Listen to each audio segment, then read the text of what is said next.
Hello दोस्तों, नमस्कार। Dream campus में आपका स्वागत है। मैं हूं शिवजीत सिंह। दोस्तों, एथिक्स के इस लेक्चर सीरीज में आज हम पहुंच गए हैं अपने टॉपिक नंबर 4 पे, जो है aptitude and fundamental values of the civil services. ठीक है ना? ये दोनों देखो, ये एक ही टॉपिक दिया हुआ है, मतलब एक ही जगह पे मेंशन है। लेकिन अभी देखिए, एप्टीट्यूड तो एक सिविल सर्विसेज वैल्यू है डेफिनेटली, बट एक क्वेश्चन आता है कि जिसमें पूछता है कि आप ये डिफाइन कर दो या फिर इसमें इसमें अंतर बता दो। तो वहाँ पे हमको ये वाला पहले पढ़ना पड़ेगा, और उसके बाद जो values for the civil services होते हैं, इसमें नोडल कमेटी का जो रिकमेंडेशन है उसके बारे में हम लोग पढ़ेंगे। ठीक है ना? तो हमको ये समझना बहुत जरूरी है कि एप्टीट्यूड क्या होता है। अब देखिए क्या है कि अगर एप्टीट्यूड और दूसरा है एबिलिटी, ये दोनों अगर एक चीज होता, या तीसरा भी ले लो टैलेंट, अगर ये तीनों एक ही चीज होता तो ये अलग अलग क्यों पूछता? ठीक है ना? ये या फिर अलग अलग वर्ड्स क्यों होते? एबिलिटी मतलब क्षमता, एप्टीट्यूड मतलब अभी क्षमता, उसमें अभी लगा हुआ है। ठीक है ना? तो थोड़ा बहुत डिफरेंस है, तो उसको हम समझेंगे। इस तरह से समझ लेंगे कि आप एग्जाम में अगर मान लो आपको सेंटेंस नहीं भी याद आ रहा है, समझ में आ रहा है, तो आप उसको अंडरस्टैंडिंग पे लिख लोगे। ठीक है ना? लेकिन शुरू करने से पहले हम्बल रिक्वेस्ट है कि लाइक कीजिए, सब्सक्राइब कीजिए और साथ में शेयर भी कीजिए अगर आपको लगता है कि ये सारे लेक्चर्स, ये वीडियोस और ये पीडीएफ आपके लिए यूजफुल हैं, आपके एग्जाम के प्रिपरेशन में हेल्प कर रहे हैं। तो पीडीएफ की अगर हम बात करें तो पीडीएफ अभी तक का जितना तैयार है वो मैं अपने टेलीग्राम चैनल पे डाल दिया हूँ। टेलीग्राम चैनल का लिंक नीचे डिस्क्रिप्शन बॉक्स में है। आप टेलीग्राम ग्रुप ज्वाइन करके वहां से फ्रीली इसको डाउनलोड करिए और पढ़िए। और हाँ, एक बात और, कि बहुत सारे लोग हमसे ये पूछे कि सर आप जो इंटरनल सिक्योरिटी और Indian society, governance, disaster management, इन सब का जो आपने पीडीएफ दे रखा है वो सफिशियंट है कि मुझे और भी पढ़ना पड़ेगा?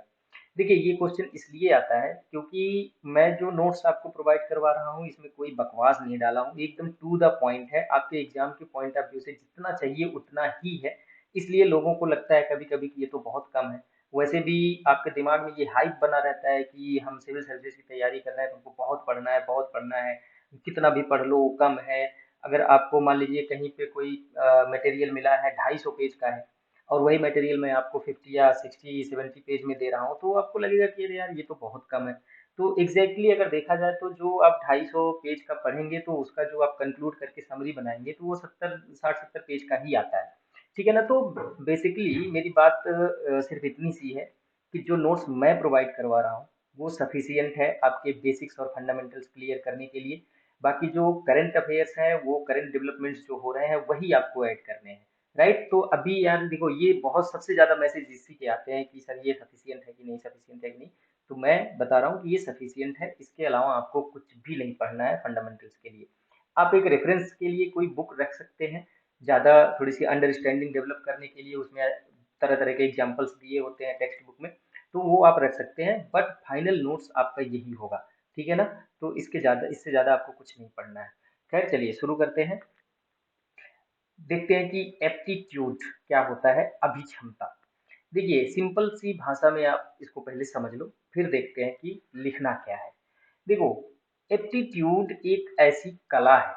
ठीक है? एप्टीट्यूड एक ऐसी कला है जो कि किसी डेफिनिट या सर्टेन सरकम स्टांसेस में, किसी ऐसी स्थिति, पर्टिकुलर सिचुएशन में, किसी पर्टिकुलर काम को करने की आपकी क्षमता होती है। मतलब सिंपल सा कि अलग अलग स्थिति के लिए आपकी क्षमता अलग अलग हो सकती है। तो जो एक पर्टिकुलर स्पेस में, पर्टिकुलर टाइम पे कोई पर्टिकुलर काम करने के लिए जो आपका दिमाग चलता है, जो आपका काम करने का जो ब्रेन चलता है, उसी को एप्टीट्यूड बोलते हैं। ठीक है ना? तो इससे आसान भाषा में और मैं क्या समझाऊं, कि आप ऐसा समझ लो कि हो सकता है कोई काम है जो आप सुबह कर लिए लेकिन शाम को नहीं कर पाए, सेम काम है, बस टाइम का फर्क है। तो टाइम, प्लेस और जो आपका काम है, ये एक पर्टिकुलर टाइम, पर्टिकुलर काम और पर्टिकुलर स्पेस में जो आपकी क्षमता होती है उसको हम अभिक्षमता बोलते हैं, एप्टीट्यूड बोलते हैं। चलिए, अभी इसको देख लेते हैं। An aptitude is a component of competency, मतलब कि क्षमता to do a certain kind of work. ठीक है? सर्टेन, जिसको मैं बार बार कह रहा हूँ कि पर्टिकुलर काम, at a certain level, at a certain level, ये भी है, which can also be considered as a talent. ठीक है ना, टैलेंट भी लगभग सिमिलर होता है, क्योंकि टैलेंट आपका जो होता है वो करंट में होता है। कोई भी पर्टिकुलर काम आप कर रहे हो, वो आप पर्टिकुलर टाइम पे कर लिए, तो ये आपका टैलेंट है। और जब भी वो सिचुएशन, वो चीजें आएंगी, तो आप फिर से वो काम कर लोगे फ्यूचर में भी। ठीक है ना, तो एप्टीट्यूड और टैलेंट ये आपका फ्यूचर ओरिएंटेड होता है, कि अगर आपको ऐसी ऐसी सिचुएशन, ऐसे ऐसे काम दिए गए, ऐसे ऐसे टास्क दिए गए, तो आप उसको फ्यूचर में भी कर लोगे। ठीक है ना, it is the ability to deal with the aspect of environment and to perform a particular behavior। मतलब ये जो एप्टीट्यूड है, ये आपका टोटल बिहेवियर पे डिपेंड करता है। और ऑब्वियस सी बात है, बिहेवियर इतने आसानी से नहीं बदलता है। एबिलिटी को आप डेवलप कर सकते हैं एक सर्टेन पॉइंट तक, एक सर्टेन टाइम में, लेकिन एप्टीट्यूड को डेवलप करने में समय लगता है। ठीक है ना, एप्टीट्यूड में भी फिजिकल और मेंटल। ठीक है ना, जो एप्टीट्यूड है वो आपका फिजिकल हो सकता है, मतलब आप शारीरिक रूप से भी कार्य कर सकते हैं, और आप अपना दिमाग भी चला करके काम कर सकते हैं। तो एप्टीट्यूड जो है आपका वो फिजिकल भी होता है, भौतिक भी होता है, और दिमागी रूप से होता है, मेंटल भी होता है। ठीक है ना, अब जैसे फिजिकल एप्टीट्यूड का अगर एग्जाम्पल हम दें, means the physical characteristics performing some task successfully. Example यहाँ पे है कि armed personnel required some physical abilities such as height etcetera. मतलब ये कि अगर हम फिजिकल एप्टीट्यूड की बात करें, तो अगर आर्मी को आप एग्जांपल ले लो, तो आर्मी में हाइट आप कह सकते हैं पैरामीटर होता है। उसके साथ साथ आपका जो फिजिकल स्ट्रेंथ है वो भी होनी चाहिए। ठीक है ना, आपके अंदर वो क्षमताएं होनी चाहिए कि आप टफ सिचुएशन में काम कर सके। तो ये एग्जांपल है आपका mental aptitude, sorry, physical aptitude का।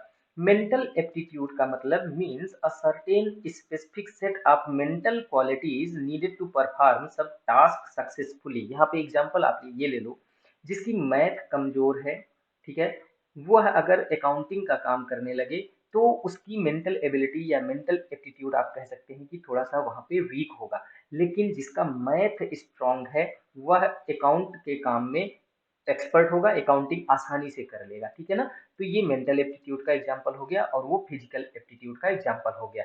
अगर हम एप्टीट्यूड और इंटरेस्ट की बात करें, इंटरेस्ट क्या होता है और एप्टीट्यूड क्या होता है, तो एग्जांपल आप ये दे सकते हो यहाँ पे कि aptitude is the ability to do something. ठीक है ना, एप्टीट्यूड जो है वह कोई कार्य, किसी कार्य को करने की क्षमता है, मतलब आप उसको करेंगे। और इंटरेस्ट का मतलब ये है कि आप उसको पसंद करते हो, आपको वो चीजें पसंद है, लेकिन ये जरूरी नहीं है कि आप उसको कर भी लो। ठीक है ना, सपोज दैट कि आपको क्रिकेट बहुत पसंद है, लेकिन आप खेल नहीं पाते, तो यह आपका इंटरेस्ट है, क्रिकेट इंटरेस्ट है। ठीक है ना, मैं अपना एग्जांपल दूं, तो मुझे म्यूजिक बहुत पसंद है, लेकिन मैं गा नहीं सकता, मुझे सिंगिंग नहीं आती। तो अगर मुझे सिंगिंग आती, तो वो मेरा एप्टीट्यूड होता। और क्योंकि हमको सिंगिंग आती नहीं है, मैं गाने सुनना पसंद करता हूँ, तो म्यूजिक मेरा इंटरेस्ट हो गया। ठीक है ना, तो आई थिंक ये एकदम क्लियर है कि एप्टीट्यूड और इंटरेस्ट में क्या डिफरेंस है। आगे देख लेते हैं एप्टीट्यूड एंड द एबिलिटी के बारे में। जैसा कि हमने पहले ही बताया कि एबिलिटी आपका प्रेजेंट है, मतलब अभी कोई काम करने के लिए आप एबल हैं। ठीक है ना, लेकिन यह जरूरी नहीं है कि सेम सिचुएशन मिलने पर भी, सेम सब कुछ मिलने पर भी बाद में भी आप वह काम करने में सफल होंगे। ठीक है ना, तो अगर आप फ्यूचर जो आपका है वह आपकी एबिलिटी है, सॉरी, जो प्रेजेंट है आपका वह आपकी एबिलिटी है, और फ्यूचर में भी अगर आप वह कार्य कर लेते हैं, तो वह आपकी अभी क्षमता है। मतलब एबिलिटी इज द क्षमता, जैसे हिंदी में बोलते हैं इसको क्षमता। क्षमता मतलब कि किसी सर्टेन काम को आज आपने कर लिया, यह आपकी एबिलिटी है। कभी कभी ऐसा होता है, एग्जाम्पल ले लो कि आप लीडरशिप कर रहे हो, किसी ग्रुप को लीड कर रहे हो, आज आपने बहुत अच्छे से लीड किया, लेकिन कोई गारंटी नहीं है कि आने वाले समय में भी आप उसको लीड कर पाए। मान लीजिए आप नहीं लीड कर पाए, एक ही बार ऐसा हुआ कि ऐसे सिचुएशंस थे कि आपने लीड कर लिया, लेकिन बाद में आप नहीं लीड कर पाए। बट वहां पे अगर एप्टीट्यूड आपका होता, लीडरशिप एक एप्टीट्यूड आपका होता, तो आप टफ सिचुएशन में भी, जहां पे लीडरशिप करना कठिन था, आप वहां पे भी लीडरशिप कर लेते। ठीक है ना, ये आपका एप्टीट्यूड है और ये आपका एबिलिटी है। अब देखते हैं लिखा क्या है। Aptitude often represent specific subset of mental ability obviously कि अगर मान लीजिए सिचुएशन एडवर्स है तो आपने अपना दिमाग यूज करके, आपने अपना ब्रेन यूज करके वह जो लीडरशिप वाला काम था उसको आपने किया, ठीक है ना। Which provides information on the individuals potential particularly with regards to the education and the employment। ये थोड़ा सा लिखने का तरीका है कि आप इसको कैसे लिखेंगे। उम्मीद है कि आपको ये समझ में आ गया होगा कि एप्टीट्यूड हमेशा बरकरार रहेगा, वो फ्यूचर का आप फ्यूचर में भी उसको यूज करेंगे, और अगर थोड़ा बहुत इधर उधर भी सिचुएशन है तब भी आप अपना मेंटल एबिलिटी को यूज करके आप उसको अपना एप्टीट्यूड के रूप में बदल सकते हैं। Ability is much closer than the ability is much closer to the intelligence, ठीक है ना। ये तो समझ में आ ही गया होगा आपको। It is concerned with the present, जैसा कि हमने बताया। It is the combination of skill, habit and power, ठीक है ना। मतलब जो आपका एबिलिटी है वह स्किल, हैबिट और पावर पे डिपेंड करता है। तो जैसा कि हमने कहा कि सपोज दैट कि आज आपने लीडरशिप सक्सेसफुली किया, बाद में कोई ऐसी सिचुएशन आई कि आपके पास पावर नहीं है, तो फिर आप लीडरशिप नहीं कर पाएंगे। लेकिन अगर वहीं पे एप्टीट्यूड होता तो एप्टीट्यूड में आप पावर ना होते हुए भी आप एक अच्छा लीडरशिप क्वालिटी वहां पे शो कर सकते थे, ठीक है ना। Aptitude indicates what an individual will be able to learn और do, and ability presents evidence of the what individual is able to do.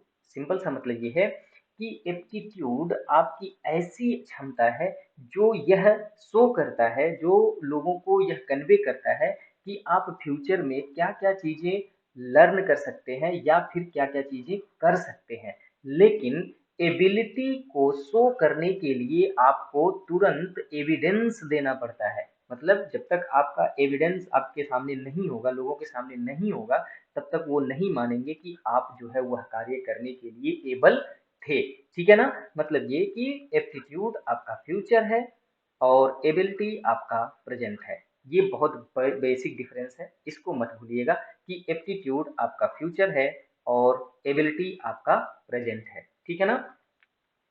अगर हम एप्टीट्यूड और इंटेलिजेंस की बात करें तो बहुत ही माइन्यूट डिफरेंस है, बहुत ही माइन्यूट डिफरेंस है। इसको आराम से समझिए। Aptitude is the sorry aptitude is innate potential to do certain task in future. Innate का मतलब ये है कि यह आपके अंदर जन्मजात है। तो आप एक आपके पास एक वर्ड और मिल गया कि जो एप्टीट्यूड होता है वह जन्मजात होता है। मतलब ये कि जो एक मुहावरा है, क्या होनहार बिरवान के हो तीखने पात, तो वो यहाँ पे लगा सकते हैं। एप्टीट्यूड आपका जन्मजात होता है, गॉड गिफ्टेड जिसको आप बोलते हैं।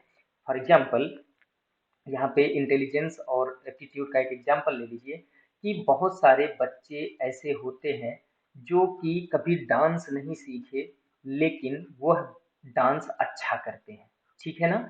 इंटेलिजेंस ये है कि बच्चा जब पैदा हुआ था तब उसको डांस नहीं आता था, लेकिन सीखने के बाद वह डांस अच्छा कर रहा है, ठीक है ना। मतलब ये कि एप्टीट्यूड आपका गॉड गिफ्टेड होता है, इंटेलिजेंस कैन बी लर्न, ठीक है ना। Intelligence key component is the ability to think rationally, act purposefully, and deal effectively in one's present environment। Intelligence हमेशा प्रेजेंट में ही होता है। इंटेलिजेंस एक ऐसी क्वालिटी है, आपकी एबिलिटी का ही एक हिस्सा है, ठीक है ना, जो आपको आपके ब्रेन को रेशनली मतलब पर्पज रेशनली लॉजिकल सोचने के लिए मजबूर करता है। आप लॉजिकली सोचते हो और आप जो काम करते हो वह पर्पजफुल होता है, व्यर्थ का काम नहीं होता है।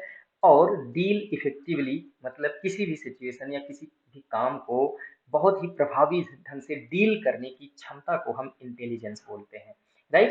तो सिंपल सी बात, एप्टीट्यूड जन्मजात होता है, गॉड गिफ्टेड होता है। इंटेलिजेंस आपका एक ऐसा आपके अंदर आपकी एक ऐसी एबिलिटी है जो आपको स्ट्रांग बनाता है कि आप किसी काम को कर सकते हो, अच्छे से सोच सकते हो, ठीक है ना, और उसको प्रभावी ढंग से लोगों के सामने रख भी सकते हो और उसका जो रिजल्ट होता है वो भी आपके हित में होता है। So intelligence scope is wider than aptitude because latter is specific to work, ठीक है ना। एप्टीट्यूड, जैसा कि हमने बार बार कहा कि एप्टीट्यूड एक स्पेसिफिक होता है, एक स्पेसिफिक समय के लिए, स्पेसिफिक समय में, स्पेसिफिक टाइम में, स्पेसिफिक प्लेस पे। लेकिन इंटेलिजेंस का स्कोप वाइडर है। क्यों? क्योंकि इंटेलिजेंस को सीख करके बढ़ाया जा सकता है, ठीक है ना, हमेशा। लेकिन एप्टीट्यूड आपका जन्मजात होता है, वह जितनी क्वालिटी में है, जितनी क्वांटिटी में है, उसी क्वांटिटी में रहता है, उसमें बहुत ज्यादा परिवर्तन। अब यहाँ पे वो मत सोचना कि जिसको पहले से ही डांस आ रहा है उसको और भी अगर सिखा दिया जाए तो और बेहतर करेगा।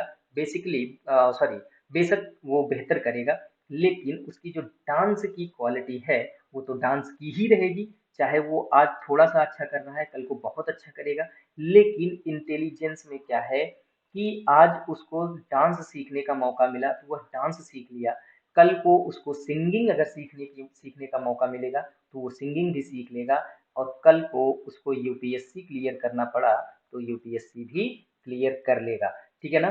तो सिंपल सा मतलब ये है कि एप्टीट्यूड एक किसी स्पेसिफिक वर्क के लिए होता है। लेकिन अगर आप इंटेलिजेंट हैं तो आप अपना जो मेंटल एबिलिटी है या फिर फिजिकल एबिलिटी है, आप उसको और भी बढ़ा सकते हैं और भी क्षेत्रों में डेवलप कर सकते हैं, ठीक है ना। यहाँ पे ये कोई जरूरी नहीं है कि जो व्यक्ति बचपन से डांस कर रहा है बिना सिखाए, वह उसको सिंगिंग सिखाया जाए तो वो सिंगिंग सीख लेगा, या फिर उसको यूपीएससी में बैठा दो तो वो यूपीएससी क्लियर कर लेगा। ऐसा नहीं है, ठीक है ना। लेकिन अगर कोई इंटेलिजेंट है तो अगर वो डांस सीख लिया तो वह कल को सिंगिंग भी सीख सकता है, वह कल को यूपीएससी भी क्लियर कर सकता है। तो आज हम बहुत छोटे छोटे डिफरेंस वगैरह देखे, डेफिनेशंस देखे। अगला जो हमारा टॉपिक है वो fundamental values for the civil services होगा। तो अभी आज के लिए मैं बस इतना ही रखता हूँ, क्योंकि इसको आप अच्छे से पढ़िए, और ये वाला जो सेक्शन जब खत्म होगा तो फिर से हम 3-4 क्वेश्चन करेंगे जैसे पिछली बार किए। तो इससे रिलेटेड जो क्वेश्चंस हैं, प्रीवियस ईयर के क्वेश्चंस हैं, वो आप बहुत ही आसानी से सॉल्व कर लेंगे, ठीक है ना। अगर कोई डाउट है, कोई क्वेरी है, कोई क्वेश्चन है, तो आप सिंपली हमको कमेंट बॉक्स में या तो लिख दीजिए या फिर सीधा हमको टेलीग्राम पे मैसेज कर दीजिए, हम आपको बता देंगे। Thanks for watching, all the best.